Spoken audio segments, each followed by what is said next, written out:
Muy buenos días, somos el equipo 5, conformado por Sánchez Zárate Yushi Rafael, Suárez Torres Karina Abdulia y Valenzuela Mendoza Jesús Gilberto. Nuestro tema de práctica es identificación de malformaciones congénitas durante y después de la gestación. Misión. La Facultad de Medicina de la Universidad Veracruzana es una institución comprometida a formar profesionistas para la práctica de la medicina general a través de una educación integral y armónica, en lo intelectual, social, humano y profesional, que les permita el desarrollo pleno de conocimientos, habilidades, destrezas y valores para promover y preservar la salud, prevenir, diagnosticar, tratar y rehabilitar oportunamente entidades patológicas que afecten a la población, con participación responsable en la conservación del medio ambiente en el contexto regional, estatal, nacional e internacional. Visión. Ser una facultad acreditada y reconocida en el ámbito nacional e internacional como una institución que impulsa el conocimiento científico y la transformación social en el campo de la enseñanza médica, divulgando la cultura, fomentando el deporte y extendiendo sus servicios en busca siempre del desarrollo armónico de la institución y por ende de la excelencia de sus egresados con un alto sentido humanístico y ético, apoyando integralmente el desarrollo de la sociedad. En este video analizaremos diferentes efectos congénitos del desarrollo embrionario por sistemas. Asimismo mencionaremos los factores teratogénicos que las causan. Teratogenia o dismorfogénesis es una alteración funcional, morfológica o bioquímica que se produce durante la formación embrionaria. Y el agente teratogénico puede ser físico, químico o infeccioso. Entre los agentes físicos que pueden causar mutaciones son las radiaciones de longitud corta como los rayos X, rayos UV o rayos cósmicos, además de agentes radioactivos o alta energía. Los agentes teratogénicos químicos son los más comunes. Entre estos se encuentran diversos fármacos, químicos que se ocupan en la industria o en la agricultura. Los anticonvulsivos y antiepilépticos son los más frecuentes, pues producen cambios en la comunicación intercelular, que es esencial para el desarrollo del embrión. Sustancias como el alcohol, la nicotina o la cafeína pueden causar cambios en las estructuras de las proteínas que intervienen en el desarrollo. Los agentes biológicos son principalmente víricos, ya que estos introducen su propio ADN en las células y por tanto modifican la información genética. Entre estos virus se encuentra el de la rubiola, que causa el síndrome de rubiola congénita, que causa defectos como pérdida de visión, ceguera, pérdida de audición, patologías cardíacas, discapacidad cognitiva y parálisis cerebral. Existen hasta 5 etapas donde pueden ocurrir malformaciones. La primera es la de gametogénesis, donde diversos cambios en el genoma pueden causar que el producto futuro ni siquiera sea viable. En este punto se pueden presentar incluso diversos síndromes como el de Turner y de Down. En el periodo anterior a la implantación hay una gran rapidez en la división celular, por tanto causan más daño teratogénico los compuestos que afecten a la síntesis de ADN o al ensamblaje de los microtúbulos. La etapa de gastrulación también puede ser afectada por factores teratogénicos, pues en estas se empiezan a formar las capas embrionarias. En la etapa de organogénesis hay mucha susceptibilidad a teratogénesis. Esto ocurre desde la 3ª semana a la 8ª.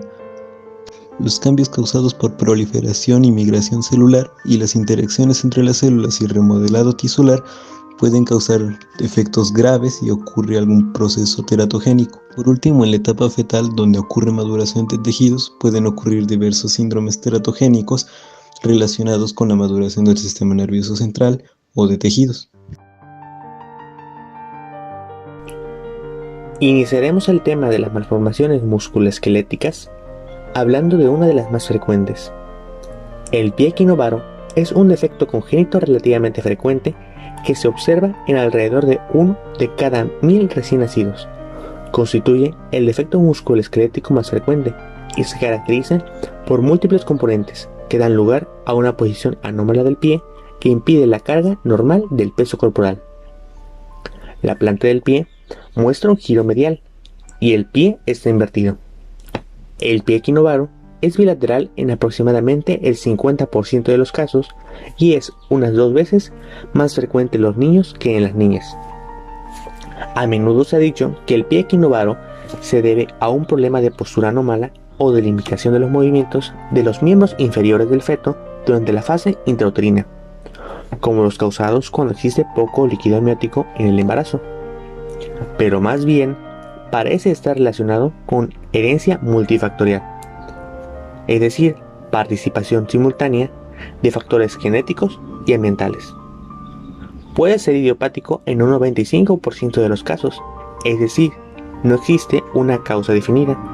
Existen diversas presentaciones de esta enfermedad, desde leve hasta muy rígida. Puede ser postural, por compresión durante el periodo fetal. Puede ser sindromático o teratológico, formando parte de un síndrome, como el síndrome de Freeman-Sheldon. Neuropático, cuando existe asociado a un mielomeningocele o a una neuropatía periférica. Otras malformaciones, pero esta vez respecto a la formación de los dedos, son la polidactilia y la sindactilia. Ambas malformaciones congénitas son heredables. La polidactilia es una anomalía congénita caracterizada por la existencia de dedos supernumerarios o bífidos. Esta puede presentarse aislada o asociada a otras malformaciones, formando parte de algunos síndromes conocidos, como el síndrome de Meckel o la trisomía 13. Cuando las manos y los pies del bebé se empiezan a desarrollar, tienen forma de manoplas. A continuación, se forman los dedos de las manos y de los pies. Si se forma un dedo de más, el bebé nacerá con polidactilia. A menudo, el dedo extra se forma de manera incompleta y carece de un desarrollo muscular normal. A su vez, la sindactilia también es un defecto congénito que afecta a las manos y los pies. Existen diversos tipos, por ejemplo, la sindactilia cutánea o de las membranas interdigitales simples. Es un defecto frecuente de los miembros, siendo más habitual en el pie que en la mano. Esta se debe a la falta de degeneración de las membranas interdigitales entre dos o más dedos. Esta eliminación del tejido que une los dedos tiene lugar a través del proceso de muerte celular programada, o apoptosis. El bloqueo de estos acontecimientos celulares y moleculares es posiblemente el factor responsable de los efectos de los dedos. Por su parte, la sindactilia ósea, que consiste en la fusión de los huesos o sinostosis, tiene lugar cuando no se desarrollan las escotaduras entre los rayos digitales y en consecuencia no se produce la separación de los dedos. Pasando al tema de las malformaciones congénitas del sistema respiratorio, tenemos la malformación adenomatoidea quística, la cual es una anomalía poco frecuente de desarrollo pulmonar, caracterizada por la proliferación y dilatación anormal de las estructuras respiratorias terminales, que dan origen a quistes de variados tamaños y localización. Esta constituye el 25% del total de malformaciones congénitas del pulmón. La gran mayoría, 85%, se diagnostican en los 2 primeros años de vida por diestrés respiratorio o infecciones a repetición. Esta es una enfermedad no hereditaria, esporádica y asociada a síndromes genéticos, como la trisomía 18 y la displasia renal hereditaria. Algunas hipótesis refieren que se debe a una falta en la interacción del endodermo con el mesodermo, a una falla en la irrigación, o que podría deberse a un desequilibrio entre la proliferación celular y la apoptosis durante el desarrollo pulmonar. Por su parte, la fístula tracheoesofágica consiste en una conexión anómala entre la tráquea y el esófago en uno de cada 3.000 a 4.500 recién nacidos vivos. La fístula tracheoesofágica es la malformación congénita más frecuente del tracto respiratorio inferior. Los lactantes con el tipo más habitual de fístula tracheoesofágica no pueden realizar la deglución, de manera que a menudo eliminan abundante saliva en reposo y presentan una regurgitación inmediata de la leche cuando se les alimenta. El contenido gástrico e intestinal también puede presentar reflujo desde el estómago a través de la fístula hacia la tráquea y los pulmones. Esta se debe a la división incompleta de la parte craneal del intestino primitivo en las partes respiratoria y esofágica durante la cuarta semana. La fusión incompleta de los pliegues tragioesofágicos da lugar a la aparición de un tabique tragioesofágico anómalo y de una fístula entre la tráquea y el esófago.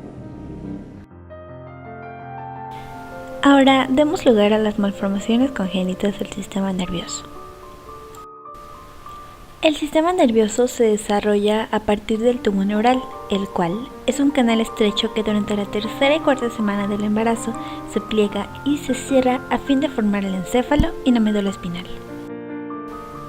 El encefalocele es una protrusión o un bulto formado por la salida del encéfalo y las membranas que lo recubren a través de una abertura en el cráneo.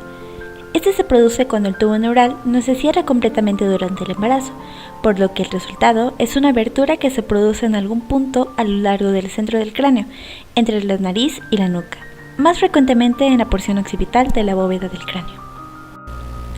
Por lo general, el encefalocele se detecta inmediatamente después del nacimiento.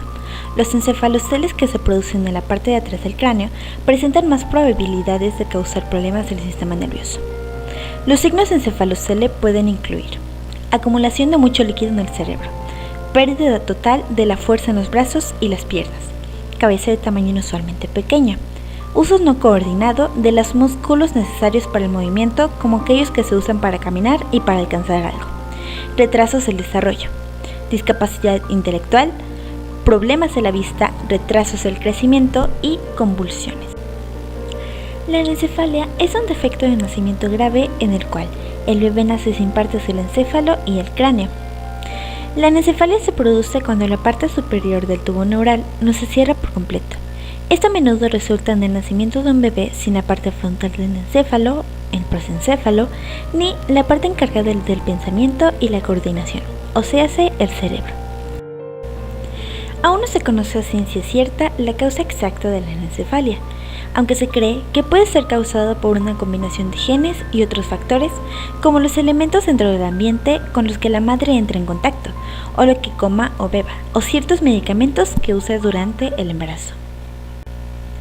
A lo largo del embarazo se realizan exámenes prenatales que indican si hay defectos de nacimiento y otras afecciones presentes. La anencefalia daría resultados anormales en las pruebas de detección en suero o sangre, o bien podría observarse en una ecografía. En algunos casos, la anencefalia podría no diagnosticarse hasta después de que nazca el bebé. La anencefalia se observa inmediatamente cuando el bebé nace. Tratamiento. No existe una cura ni un tratamiento estándar para la anencefalia. Casi todos los bebés que nacen con esta afección morirán poco después de nacer. Ahora demos paso a las malformaciones del sistema urogenital. Las malformaciones anatómicas congénitas del aparato urogenital son más frecuentes que las de cualquier otro aparato o sistema. Las anomalías de las vías urinarias predisponen a los pacientes a muchas complicaciones, como infección urinaria, obstrucción, formación de cálculos y alteraciones de la función renal. Las anomalías genitales pueden causar disfunción misional o sexual, alterar la fertilidad, causar dificultades psicosociales o una combinación de estas. Comencemos con la extrofia de la vejiga. ¿Qué es la extrofia de la vejiga? Es una combinación compleja de trastornos que se producen durante el desarrollo del feto. Este es un trastorno poco frecuente, que se produce en aproximadamente 2 de cada 100.000 nacimientos. Es levemente más común en los varones y varía en la gravedad. Este trastorno en general compromete muchos sistemas del cuerpo, entre ellos las vías urinarias, el aparato locomotor y el aparato digestivo. La extrofia de la vejiga significa que la vejiga ha girado de adentro hacia afuera y está expuesta en la parte externa del abdomen. Como la vejiga y otras estructuras están expuestas al exterior del cuerpo, la orina gotea continuamente sobre la piel, provocando irritación local. A menudo, la extrofia de la vejiga se asocia con lo siguiente: huesos del pubis ensanchados, piernas y pies rotados hacia afuera, defecto en forma de triángulo en el abdomen y visibilidad de la membrana de la vejiga, que suele ser de color rosado brillante. Músculos abdominales de forma normal. Desplazamiento del ombligo. Por lo general, este se ubica por sobre el defecto. Posible hernia umbilical. Pene corto y pequeño con una abertura uretral a lo largo de la parte de arriba del pene, o epispadias. Y en el caso del sexo femenino, una abertura vaginal estrecha, labios anchos y uretra corta. Ahora continuamos con la criptorquidia. ¿Qué es la criptorquidia?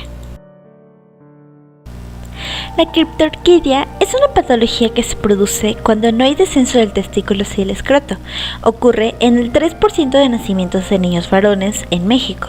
Cuando se presenta solo en un testículo, hablamos de criptorquidia unilateral, mientras que cuando se presenta en ambos testículos, se denomina criptorquidia bilateral. Diagnóstico. La detección de un testículo no descendido debiese ser al momento del nacimiento. Muchas veces el descenso de los testículos se da en los primeros meses de vida, por lo que es necesario consultar con un especialista para llegar a un diagnóstico de criptorquidia. Tratamiento. En casi la totalidad de los casos de criptorquidia, el tratamiento conlleva una cirugía llamada orquidopexia, que consiste en una pequeña incisión en la ingle para liberar el testículo de las capas que lo envuelven y descenderlo hasta el escroto.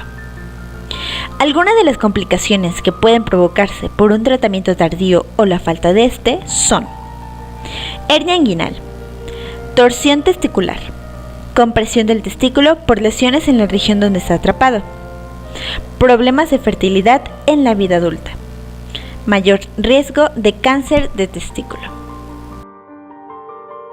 Las enfermedades congénitas del sistema digestivo se deben por lo general a errores del cierre del saco vitelino.